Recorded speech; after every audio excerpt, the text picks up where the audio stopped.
Hello guys, कैसे हो आप सब। आज मैं इस मांगा का एपिसोड 1 हिंदी में एक्सप्लेन करूंगी। तो फिर स्टार्ट करते हैं। कहानी में कहा जाता है कि इंसानों का स्वभाव ना तो अच्छा होता है और ना ही बुरा। नेचर अच्छा भी बन सकता है या फिर बुरा भी बन सकता है, इसीलिए इंसान का नेचर फंडामेंटली न्यूट्रल होता है। इंसान की अच्छाई बहते हुए पानी की तरह होती है। एक अच्छा इंसान भी कभी कभी बुराई या दुष्टता से काम कर सकता है और एक बुरा इंसान भी ऑफ कोर्स कभी कभी दयालु से काम कर सकता है। वह इंसान जो एक शरीफ या मासूम चेहरे के पीछे ब्लेड पर धार लगाता है। उसके बाद हमें मेन कैरेक्टर को दिखाया जाता है। वह कहता है, मैनेजर, मुझे लगता है कि आपको शायद नहीं पता था कि मुझे एलर्जी है या नहीं। तब वह लड़का कहता है, ओह मुझे माफ कर देना, मुझे पता था, लेकिन स्टाफ मैनेजर ने साफ साफ कहा था कि यह एक आलू का सैंडविच है। मुझे नहीं पता था कि इसमें वॉलनट भी थे।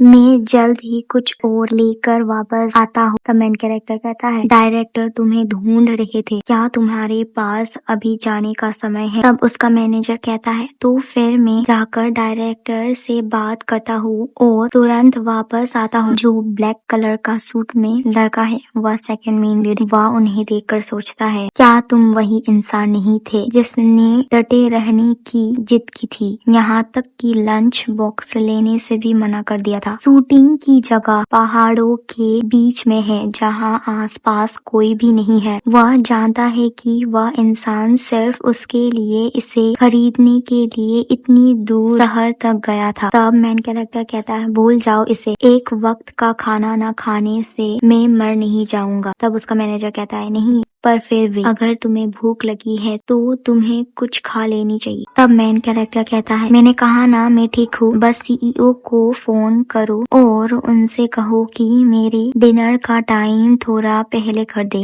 हाँ, और उसे खास तौर पर कहना कि मेरे लिए कुछ महंगा खरीदे क्योंकि मैं दोपहर का खाना नहीं खा पाया। उसका यह बिहेवियर देखकर मैनेजर और सेकंड मैन लीड शॉक हो जाते हैं। तब सेकंड मैन लीड सोचता है, यह निश्चित रूप से मुझे परेशान करने के लिए जानबूझकर ऐसा कर रहा है, क्योंकि मैनेजर मुझे इस बात के लिए बहुत डांटेंगे कि मैंने उसके इतने कीमती एक्टर का लंच छुड़वा दिया। वह कीमती इंसान कोई और नहीं बल्कि किम सिन वू है, एक टॉप एक्टर जिसकी लोकप्रियता और वैल्यू इस समय आसमान छू रही है। अपने डेब्यू वर्क एक्सप्लोरेशन से ही, जिसमें उसने मुख्य भूमिका निभाई थी, उसने हर साल सारे अवार्ड अपने नाम किए हैं और हर चैनल पर राज किया है। लुक्स हो या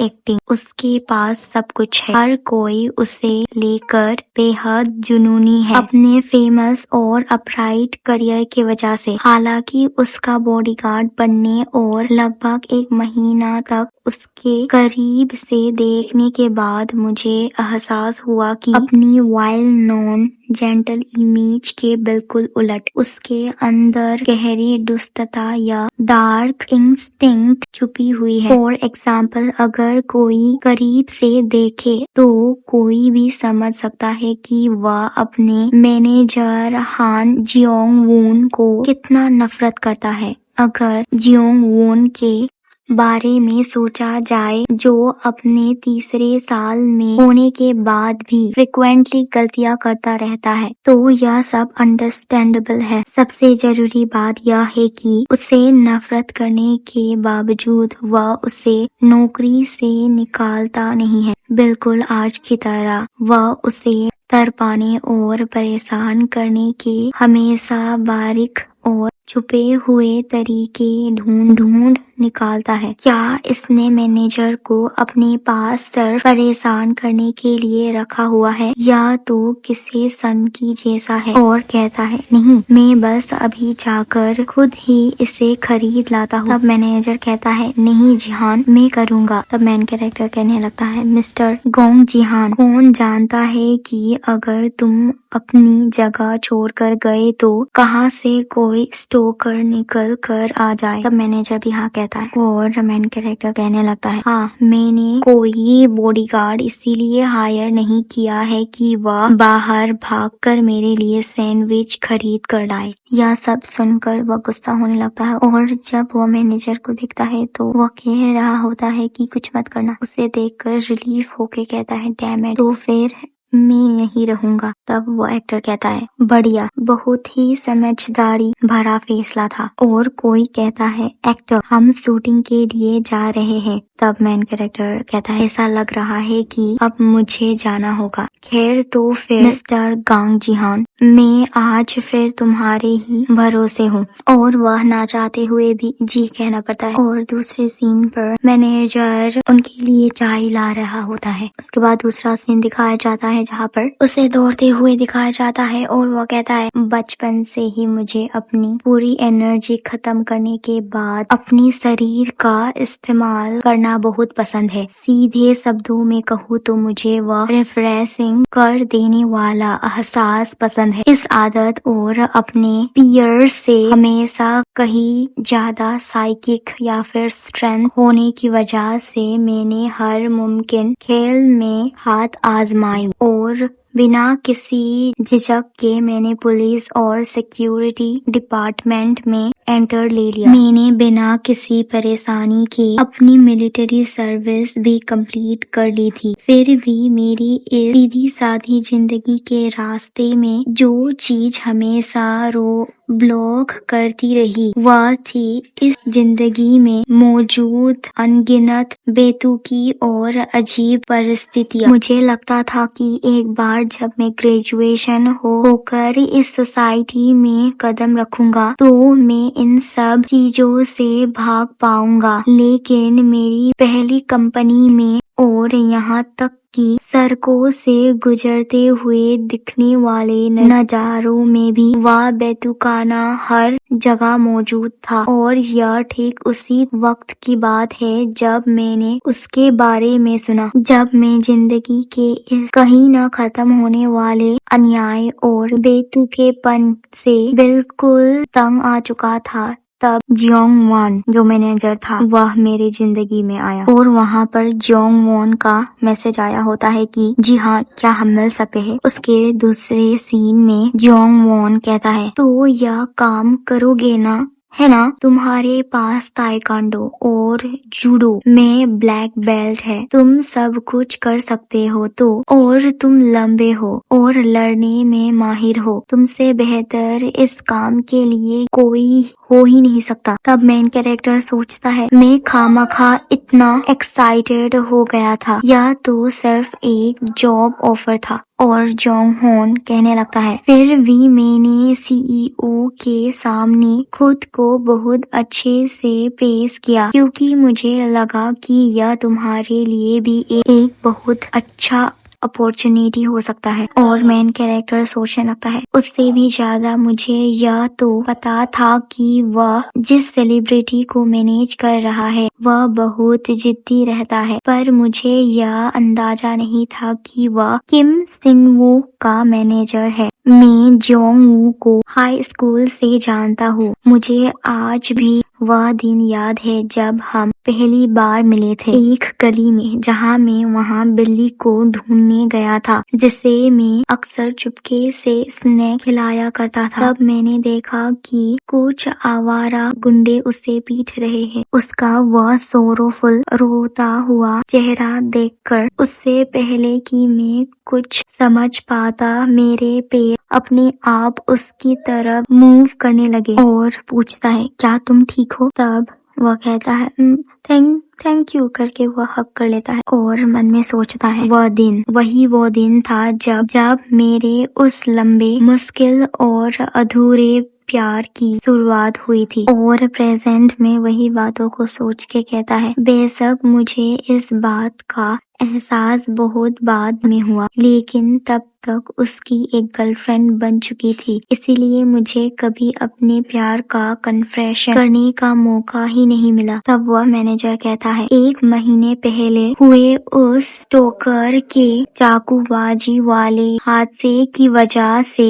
मीडिया में बवाल मचा हुआ है। ऊपर से उस गुनहगार को बहुत ही आसानी से छोड़ दिया गया, जिससे धमकियां और भी ज्यादा बढ़ गई है। मुझे लगा कि हमें किसी बेहद भरोसेमंद इंसान की जरूरत है, इसीलिए जिहान प्लीज तुम ये काम संभाल लो। तब मेन कैरेक्टर शॉक हो जाता। उसके बाद वह क्यूट सा फेस बना के कहता है, प्लीज मैं सच में चाहता हूँ कि तुम ही यह काम करो। तब मेन कैरेक्टर उसका क्यूटनेस देख के कहता है, धत्तेरी की वह कितना क्यूट है। खैर मेरे लिए अपने पर्सनल इंटरेस्ट को पूरा करने के लिए इससे बेहतर कोई काम नहीं हो सकता, और मिलने वाले बेनिफिट और सैलरी को देखते हुए मेरे पास मना करने की कोई वजह भी नहीं है, तो कोई बड़ी डील नहीं। और कहता है, ठीक है मैं यह करूँगा। और सोचता है, लेकिन उस वक्त मुझे यह नहीं पता था कि मैं बस यूं ही दूर खड़े रहकर देखता रह जाऊंगा, जबकि वह इंसान जिसे मैं पसंद करता हूँ मुसीबत में फंसा होगा। उसके बाद मैनेजर आता है और कहता है, जिहान मेरे जिहान क्या तुम थक गए? तब वो कहता है, मैं तो यहाँ सच में कुछ खास नहीं कर रहा हूँ। तब मैनेजर कहता है, लेकिन तुम ज्यादा ओवरडू मत करना। और कहता है, कुछ भी सुनाई दे या गड़बड़ लगे तो मुझे बताना, तुम्हें तो पता ही है ना मैं कितना सिंसियर हूँ। तो वह कहता है, जी। और फिर से मैनेजर कहने लगता है, जियान मुझे सच में लगता है कि तुम ही मेरे फेट बेनिफिटर हो। तब जिहान कहता है, यह सब कहाँ से आया? तब डायरेक्टर कहने लगता है, मैं हाल ही में अपनी किस्मत दिखवाने गया था और उन्होंने कहा था कि तुम्हारी जवानी में वेस्ट दिशा से एक बेनिफिटर आएगा, और उस दिन जब तुमने मुझे देखा था तुम उसी दिशा से चलकर आए थे, वेस्ट से। तब मेन कैरेक्टर हंसते हुए कहता है, यह किस तरह का बकवास है, आप ऐसा क्यों सोचते हो? तब वह मैनेजर कहने लगता है, तुम्हें पता है जो बच्चे मुझे परेशान करते थे, हमारे दोस्ती बनने के बाद उन्होंने मुझे छुआ तक नहीं। अगर तुम न होते तो शायद मैं अब तक स्कूल छोड़ चुका होता और अंदर से बिल्कुल नाकारा बन चुका होता। तब मेन कैरेक्टर कहता है, लेकिन सच कहूँ तो यह कोई इतनी बड़ी परेशानी भी नहीं थी। तो वो मैनेजर कहने लगता है, तुमको बस इसके बारे में सच नहीं पता। सच बताऊँ तो मैं सच में तुम्हारा नाम बहुत ज्यादा यूज करता हूँ। उन्हें बातें करते हुए किम सॉन हू भी उसे देख रहा होता है। तब मैनेजर कहने लगता है, अगर मैं उन्हें आते हुए देखा तो मैं तुरंत तुमको कॉल करता और चिल्लाता, जिहान। और ठीक उसके बाद वे सब के सब वहाँ से भाग जाते। तब मेन कैरेक्टर कहता है, तो ऐसी बात थी, सच में यह सब इस वजह से था। उसके बाद मैनेजर कहता है, मुझे बुरा लगा क्योंकि आप खामखा मेरे लिए परेशान हो रहे थे, लेकिन मैंने तुम्हारा नाम का अच्छा इस्तेमाल किया, इसलिए सब ठीक है। तुम्हारी इस मदद के बदले में तुमको बहुत सारा स्वादिष्ट खाना दिलाऊंगा। अब मेरे पास बहुत पैसा है, तो आपको जो चाहिए मुझे बताओ। तब वहाँ पर किम सिन वो आता है और कहता है, ऐसा लग रहा है कि हमारे मैनेजर साहब का काम भी बहुत अच्छा चल रहा है। अगर आपको एतराज ना हो तो क्या मैं आपको ज्वाइन कर सकता हूँ? मुझे भी बहुत कुछ खाना है। तब मैनेजर कहता है, ओह हाँ बिल्कुल, कभी भी। और जिहान सोचता है, उन्होंने 3 साल तक साथ काम किया है, फिर भी वह उनके आसपास इतना अनकंफर्टेबल महसूस करता है। उसके बाद किम सिन वू कहता है, अच्छा तो कल शाम के बारे में क्या खाए मिस्टर जिहान? तब मेन कैरेक्टर कहता है, नहीं मैं ठीक हूँ। और कहता है, लेकिन अगर प्रोटेक्शन की जरूरत है तो मैं आपके साथ चलूंगा। और कहता है, मैं इस दिखावटी और झूठे भेदभाव से दूर ही रखूंगा। मुझे उसके साथ कोई भी लेना देना नहीं रखना है, क्योंकि मैं सच में उसे बिल्कुल ही पसंद नहीं करता हूँ। तो गाइस यहीं पर यह एपिसोड खत्म होता है। अगर आपको यह एक्सप्लेनेशन अच्छा लगे तो लाइक, सब्सक्राइब और कमेंट कीजिएगा। Thank you for watching. Bye.